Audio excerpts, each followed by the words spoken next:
तिनलाई समन्वय गर्न पनि त्यसले सुरक्षित गरेको छ। र त्यो भित्र फोहोरको पानीको लागि मात्रै होइन, गुणस्तर पानीको र खानेपानीको क्षेत्रमा यसलाई कसरी व्यवस्थित गरेर लैजाने तिनटै सरकारलाई समन्वय हुने गरी त्यसले चाहिँ नि एडमा आएको छ। र नीतिमा पनि तपाईहरुको यो जो सुझाव आएको छ, यहाँ मेरा नीतिकादेखि लिएर हाम्रो थुप्रै हाम्रा विज्ञहरू पनि यहाँ बस्नु भएको छ।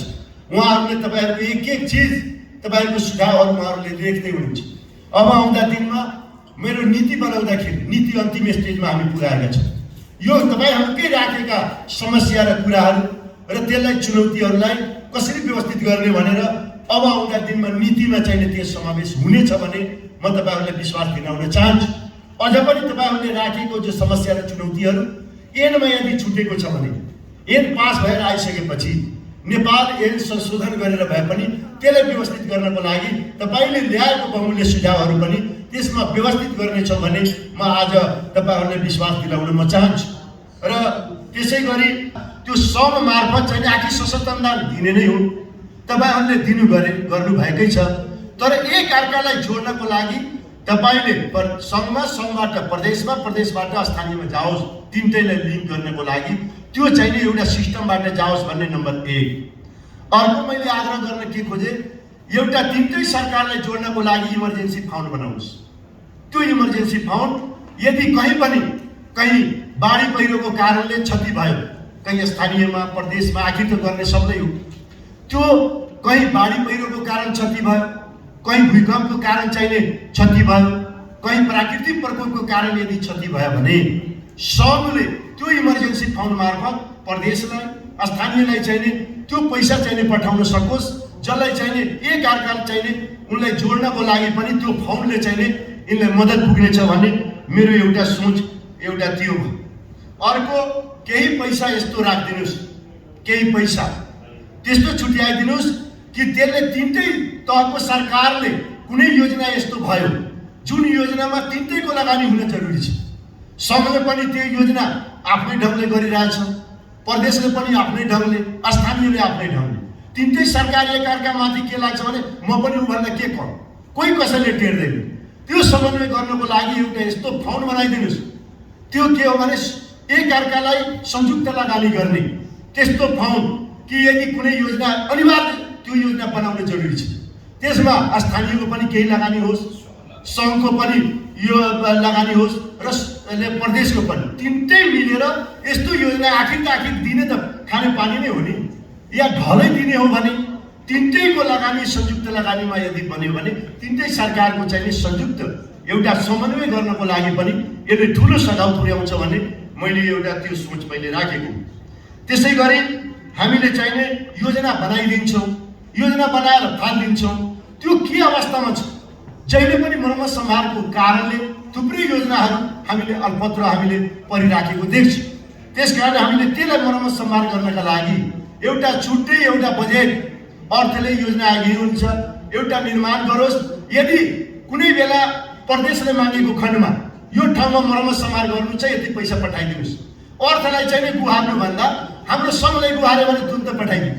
त्यति यदि मर्मत सम्हार गर्नुपर्छ भने कहीँ मान्नुहोस् अब बाढी पहिरोकै कारण गएको छ, मर्मत सम्हार गर्नु पर्यो, उहाँसँग पैसा भयो त गर्नु पर्यो, जरुरी पर्यो भने कहाँ माग्नु जानु, अर्थले दिँदैन।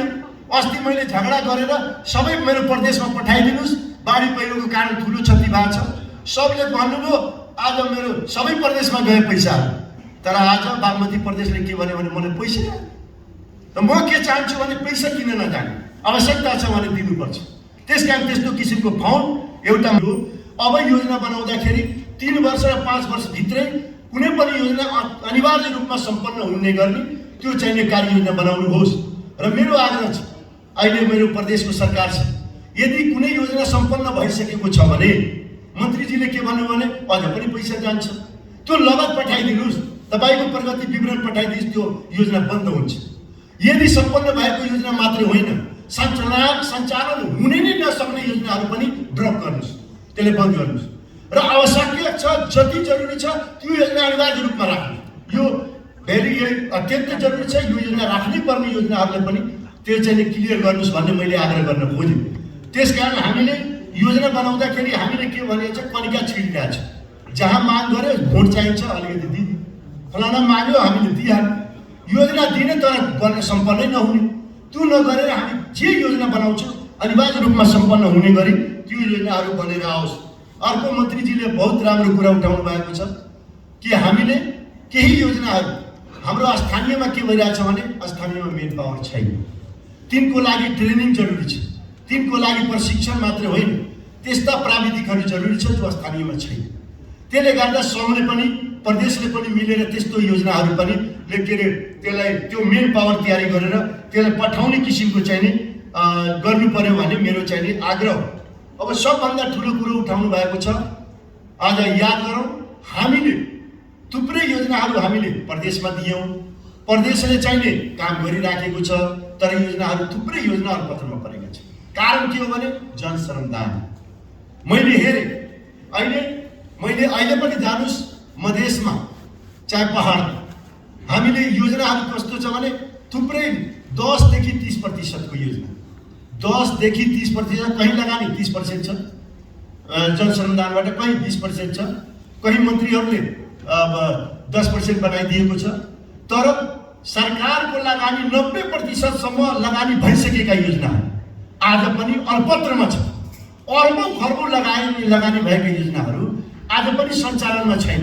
मैले यो मात्र आग्रह गर्न खोजेको, अहिले स्थानीयबाट जो भन्नुभयो हाम्रो रामप्रसादजीले र प्रदेशका हाम्रो सरकार मध्य प्रदेशका लगायत हाम्रो योजनाहरू कस्तो छ भने हाम्रो ओभरहेड टङ्की निर्माण भइसके, कम्पाउन्ड बनिसके, घर बनिसके, हामी ट्रिटमेन्ट प्लान्ट बनाइसक्यौँ।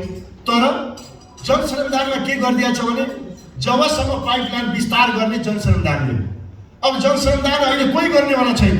यो भ्रममा नपरोस्, हाम्रा युवाहरू सबै विदेश पलायन भइसके, जनश्रमदान कोही गर्न चाहँदैन। जब हामीले मौलिक हक रूपमा हामीले खानेपानी ल्याइसकेपछि हामीले हरेक जनताले के चाहन्छ भने हामीले पनि शुद्ध खानेपानी राज्यले दियोस् र हामीले किन जनश्रमदान गर्ने र आवश्यकताहरू र हामीले के गर्दाखेरि यसलाई व्यवस्थित गर्न सकिन्छ भन्ने अत्यन्तै महत्त्वपूर्ण सुझाव पनि दिनुभएको छ। कतिपय कुरा जिज्ञासा पनि राख्नु भएको छ। म उहाँहरूको जिज्ञासालाई हाम्रै यहाँ अहिलेको यो कार्यक्रममा यसलाई कसरी व्यवस्थित गरेर लैजाने, चाहे हाम्रा राष्ट्रिय नीतिका अहिले हामी अन्तिम अवस्थामा छौँ, हाम्रा खानेपानी जो एम छ अहिले प्रतिनिधि सभाबाट हाम्रो पास भइसकेको छ, त्यो चाहिने अहिले राष्ट्रिय सभामा प्रस्तुत भएको छ र त्यसै गरी हामीले हाम्रो सरकारले हाम्रो गुणस्तर, पानीको गुणस्तर मापदण्ड निर्देशिका पनि पास हामीले गरिसकेका छौँ र हाम्रा खानेपानीलाई कसरी व्यवस्थित गरेर लैजाने भनेर हाम्रो सङ्घ, प्रदेश र स्थानीय सरकारले पनि विभिन्न हाम्रा योजनाहरू पनि निर्माण पनि गरिसक्नु भएको छ। अब यसलाई अझै व्यवस्थित गरेर कसरी कार्यान्वयन गर्न सकिन्छ, हामीले लिएको जो उद्देश्य छ र हामीले 15 योजनालाई कसरी सफल गर्ने, हाम्रो दिगो विकास लक्ष्य कसरी पूरा गर्ने र हाम्रो सङ्घीयतालाई कसरी अझ मजबुत गरेर लैजाने र संविधानमा रहेका हाम्रा प्रावधानहरूलाई अझ कसरी चाहिने कार्यान्वयन गर्ने भनेर थुप्रै उहाँहरूले आफ्नो देखेका भोगेका कुराहरू चाहिने राखिसक्नु भएको छ।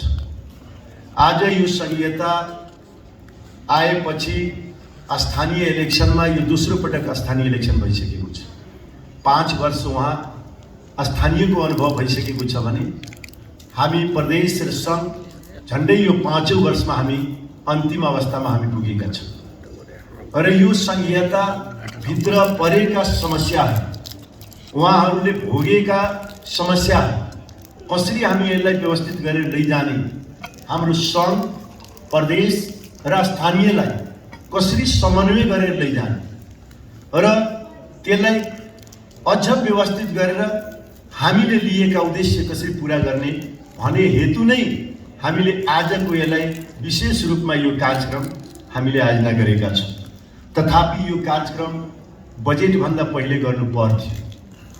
अब ढिलो हुन गएको छ, किनभने विभिन्न यता स्थानीय election and hygiene for all भनेर नारा लगाएका थिए। हामी खानेपानी, सरसफाइ र स्वच्छता यो जल स्रोतसँग अत्यन्तै यो गहिरो सम्बन्ध रहेको छ र जल स्रोत एउटा प्राकृतिक सम्पदा हो र यो पानी रहन्जेल हामी खानेपानी आपूर्ति गर्न सक्छौँ। पानी रहन्जेल हामी सरसफाइ र स्वच्छता कायम गर्न सक्छौँ र यो खानेपानी, सरसफाइ र स्वच्छता हाम्रो जनस्वास्थ्यसँग गहिरो सम्बन्ध रहिआएको छ। त्यसकारण नै हामी पानी मानव जीवनको लागि अपरिहार्य आवश्यकता हो। त्यसकारण हामीले नेपालको संविधानको धारा 35 को धारा 4 मा आम नागरिकलाई स्वच्छ खानेपानी तथा सरसफाइ मौलिक हकको रूपमा हामी संरक्षित गरेका छौँ, हामी ग्यारेन्टी गरेका छौँ र त्यसलाई हामीले पुरा गर्ने, त्यसलाई कार्यान्वयन गर्ने जिम्मेवारी हाम्रो स्थानीय सरकार, प्रदेश सरकार र सङ्घ सरकारको छ। त्यसकारण तीनटै सरकार मिलेर त्यो हामीले संविधानमा मौलिक हकलाई कसरी कार्यान्वयन गर्न सक्छौँ, कसरी व्यवस्थित गर्न सक्छौँ भने तीनै तहको सरकारको जिम्मेवारी रहिआएको छ। त्यसकारण आज अत्यन्तै अब के अवस्था छ भने त्यो पनि मैले बुझ्न खोजेको थिएँ। त्यसै गरी हामीले ओडिएफ त डिक्लेयर गऱ्यौँ, हामीले खुल्ला दिशामुक्त हामी राष्ट्रिय घोषणा गऱ्यौँ, एसियामा हामी नाम पनि गऱ्यौँ। तथापि ती दिगोपनका लागि अझ बाँकी छ। अझ पनि सार्वजनिक ठाउँहरूमा अहिले शौचालय छैन र त्यति मात्र होइन, धेरै ठाउँमा हाइवेमा जानुस्, अहिले सार्वजनिक स्थलमा जानुस्, अहिले धार्मिक स्थलमा जानुस्, धेरै स्कुलहरूमा जानुस्, अति विपन्न परिवारहरूमा जानुस्, आज पनि हामीले चाहिँ नि खुल्ला दिशामुक्त हामीले क्षेत्रलाई व्यवस्थित गर्न सकेका छैनौँ। त्यसै गरी अब फोहोर पानीलाई व्यवस्थापन गर्नु, अर्थात् हामीले फोहोर पानी मात्र होइन ढललाई व्यवस्थित गर्न र साथसाथै र हामी लेदो जन्ने अर्थात् त्यस्तोलाई पनि व्यवस्थित गर्न अहिलेसम्म हेर्दाखेरि हाम्रो दिगो विकास लक्ष्यमा 50% हामीले पुर्याउनु पर्ने देखिन्छ 30 सम्म, तर अहिलेसम्म 2.1 समथिङ अर्थात् 3% सम्म अहिलेसम्म पुर्याउन सकेका छौँ। अर्थात् यो पनि अति चुनौती छ। हामी 30 सम्म पुर्याउने हामी ठुलो चुनौती छ, किनभने अहिले ढलभन्दा पनि सबै खानेपानीकै माग भइराखेको छ। कतिपय ठाउँमा ढलको हामीले त्यहाँ धेरै ठाउँमा हामीले त्यहाँ जग्गा उपलब्धि नहुनु, त्यसलाई व्यवस्थापन गर्न कठिनाइ हुनु, त्यहाँ चाहिने हामीलाई अब जनशक्तिहरू नहुनु, धेरै यस्ता समस्याहरू परेको कारणले हामी दिगो विकास लक्ष्यलाई पुरा गर्न हामीलाई केही चुनौतीहरू छ जो हामी तीनटै सरकार मिलेर मात्रै पुरा गर्न सक्छौँ। र विगतको दिनमा हाम्रा नीति बनेका छ। हाम्रा नीति बन्दाखेरि अब त्यो बेला अब हामीले बनाएको झन्डै अब 5 वर्ष पुग्न थालेको छ। त्यसकारण यी चुनौतीहरूलाई कसरी व्यवस्थित गर्ने भन्ने पनि हाम्रो यो लक्ष्य रहेको छ। अहिले हामीले नीतिमा मधेसमा 15,000 जनसङ्ख्याभन्दा माथि मात्रै सङ्घले हेर्नुपर्ने, त्योभन्दा तल प्रदेशले हेर्नुपर्ने, पहाडमा 5,000 जनसङ्ख्याभन्दा माथि मात्रै सङ्घले हेर्नुपर्ने, त्योभन्दा तल प्रदेश अनि तल मात्रै स्थानीयले। त्यसै हिमालमा 1,000 जनसङ्ख्या मात्रै सङ्घले माथि र त्योभन्दा तल प्रदेशले। तर अहिलेको समय अनुकूल चाहिने यो व्यवस्थित हुन सकिराखेको छैन, किनभने अहिले हेर्दाखेरि अहिले जनसङ्ख्या दिन प्रतिदिन बढ्दो छ र पानीको माग चाहिने बढ्दो छ र त्यति मात्र होइन, क्लाइमेट चेन्जको कारणले हिमाल र पहाडका पानीका मुहानहरू सुकिराखेको छ, जसको कारण त्यहाँका जनसङ्ख्या विस्थापित हुन बाध्य छ। त्यसै गरी मधेस र तराईमा पानीको सतह घट्दै गइराखेको छ, जसले गर्दा आर्सेनिक, आइरन, अमोनिया लगायत थुप्रै कन्टामिनेसन पानी हिमाल, पहाड, तराईमा खान बाध्य भएका छन्। त्यसकारण शुद्ध पानीको लागि पनि यसलाई व्यवस्थित गर्नुपर्ने हुन्छ र कतिपय योजना माननीयजीहरूले मन्त्रीजीहरूले जुन उठाउनु भएको छ, स्थानीय प्रदेश र सङ्घको धेरै योजनाहरू दोहोरो र तेह्रो भइराखेको छ। अहिले मन्त्रीजीले उठाउनु भयो, स्थानीयमा पनि त्यही योजनामा पैसा जान्छ, प्रदेशले पनि त्यही हाल्ने, सङ्घले पनि त्यही हाल्ने। यो एकरूपता हुन सकिराखे यो चाहिने व्यवस्थित हुन सकिराखेको छैन। जहाँ आवश्यकता छ त्यहाँ योजना हामीले बनाउन नसक्ने, जहाँ आवश्यकतै छैन त्यहाँ पनि योजनाहरू चाहिने हामीले निर्माण गरिराखेको छु। अहिले मन्त्रीजीले एउटा अत्यन्तै गम्भीर कुरा उठाउनु भयो। म माननीय भएको बेला मैले राखेको योजना सम्पन्न भइसकेको छ, तर पनि त्यसमा पैसा गइराखेको छ। जुन योजना म बनाउन खोज्छु त्यसमा पैसै जाँदैन। अर्को हाम्रो मन्त्रीजीले उठाउनु भएको छ, सङ्घको पनि योजनामा त्यतिकै पैसा 5 लाख 10 लाख, प्रदेशमा पनि त्योभन्दा तल कसरी चाहिने स्थानीयले गर्ने त्यो क्याटेगोरी छुट्याउनुहोस् न। यदि करोडभन्दा माथि जान्छ भने सङ्घले गरोस्, तर केही अवस्था हुन सक्छ। किनभने अहिले पहाडमा हिमालमा पानीको मुहान सुक्दै गइराखेको कारणले त्यहाँ अब लिफ्टिङ कार्यक्रम गर्न हामीले बाध्य भएका छौँ। अहिले सबभन्दा बढी डिमान्ड पहाडमा चाहिने लिफ्टिङ कार्यक्रमको चाहिने डिमान्ड भइराखेको छ र लिफ्टिङ कार्यक्रम महँगो छ र त्यो स्थानीयले गर्न सक्दैन। स्थानीयमा त्यति बजेट छुट्याउन सक्दैन। तथापि कतिपय ठाउँमा जनसङ्ख्या कम छ पहाडमा, त्यहाँ यदि त्यो हामी नीतिगत कुरामा 1000 जनसङ्ख्या हेर्ने हो भने म चाहिने त्यहाँ लिफ्टिङ कार्यक्रम दिन सक्दैनौँ। त्यस कारणले पनि मैले भनेको छु कि हामीले जनसङ्ख्या मात्र होइन, हामीले आवश्यकतालाई पनि हेरौँ, भूगोललाई पनि हेरौँ। जहाँ आवश्यकता छ यदि स्थानीयले गर्न सक्दैन, प्रदेशले गर्न सक्दैन भने त्यहाँ त्यस्ता योजनाहरू सङ्घले गर्नुपर्छ। त्यहाँ जनसङ्ख्याले हेर्ने हो भने हामीले कसरी योजना हामी राख्न सक्छौँ, त्यसलाई पनि व्यवस्थित गर्न जरुरी छ। अहिले योजना आएका मान्यजी हुनुहुन्छ, मैले यो मात्रै भन्न खोजेको हो, हाम्रा क्रमगत योजनाहरू जो प्रदेश र स्थानीयमा पठाएका छन् त्यसलाई व्यवस्थित गर्नुहोस्। होइन भने हामी यो चाहिने सशस्त्र अनुदान त हामी दिएका छौँ प्रदेशमा, प्रदेशका माननीयजीहरूले खर्च गरिराख्नु भएको छ। मेरो यति मात्रै हो, आज एकजना मन्त्रीजीले कुरा पनि उठाउनु भयो, हामीले प्रगति विवरण पेश गरेका छौँ। आज मेरो गुनासो यसकारण हो कि हामी 5औं वर्षमा मन्त्रीजी लगायत हामी चाहिने प्रवेश गरेका छौँ यो सङ्घीयतामा। अहिलेसम्म के छ भने हाम्रो सचिवजीले पनि यो कुरा भन्नुभयो, हामी सशस्त्र अनुदान पैसा त हामीले पठाउँछौँ प्रदेशमा, तर कारण के छ भने डाइरेक्ट अर्थबाट जाँदो रहेछ।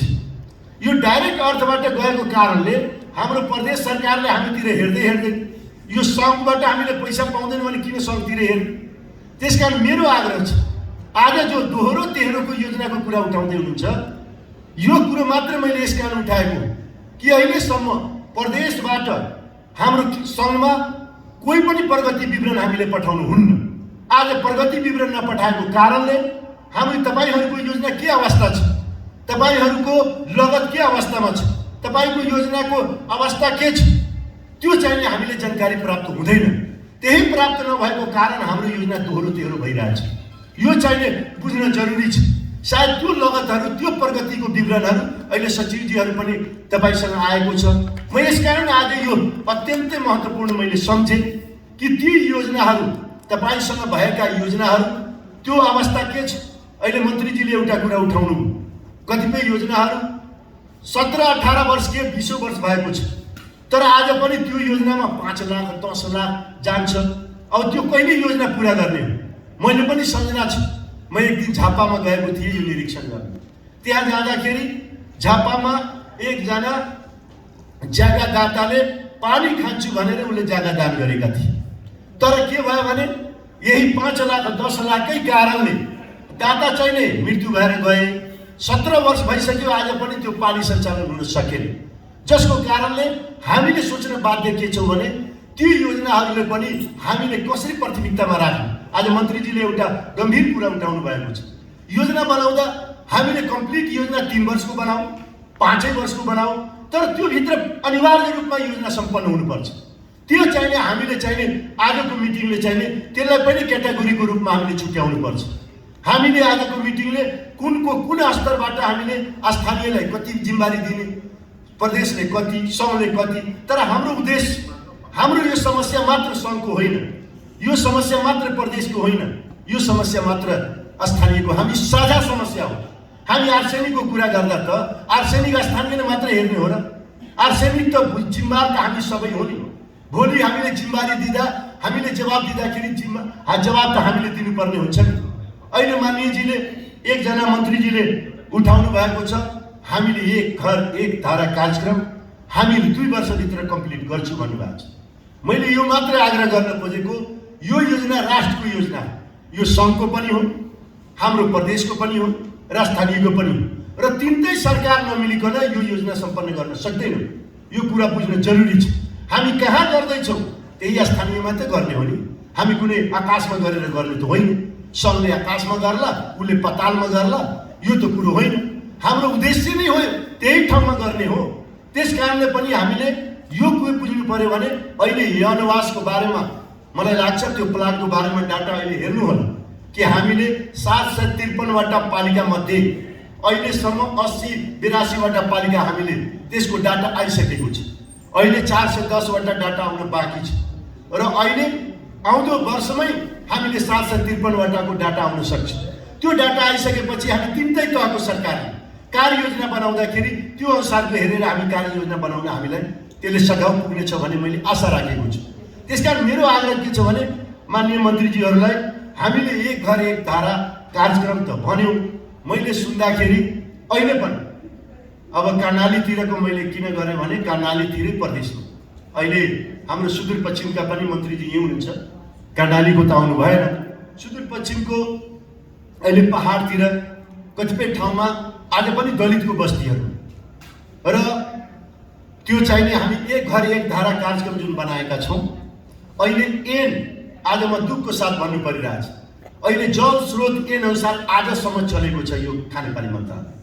जल स्रोत ऐन भनेको 2049 सालमा 49 सालमा बनेको ऐन हो र बिना ऐनको हामीले चाहिने यो सञ्चालन गर्दै आएकोसम्म आइराखेका छौँ। अहिले पनि माननीय मन्त्रीजीहरूले पनि कुरा उठाउनु भएको छ। उहाँ पनि ऐनहरू बनाउने क्रमबद्धमै हुनुहुन्छ। अहिले पनि ऐन निर्माण गर्दै हुनुहुन्छ र हामी, मलाई थाहा छ, जहाँ पनि पहिले नीति बन्छ त्यसपछि ऐन बन्छ। तर नेपालमा उल्टो छ। हामी ऐन चाहिने बनाउँदैछौँ, नीति आउन बाँकी छ। नीति अनुसार ऐन बनाउनु पर्ने हो। तर त्यसको लागि पनि मैले यसकारण जोड दिएँ कि ऐन पनि बन्यो भने ऐन यसकारण आवश्यकता छ कि ऐन नभएको कारणले हामीले मुहान संरक्षण गर्न सक्दैनौँ। अहिले मन्त्रीजीले एकजना उठाउनु भयो कि हामीले अभियानकै रूपमा रेन वाटर हार्भेस्टिङ कार्यक्रम हामीले चाहिने सुरु गरेका छौँ र म भन्छु अहिले हाम्रो सरकारले हामीले चाहिने अहिले क्लाइमेट चेन्जको कारणले मुहान सुक्दै गइराखेको छ।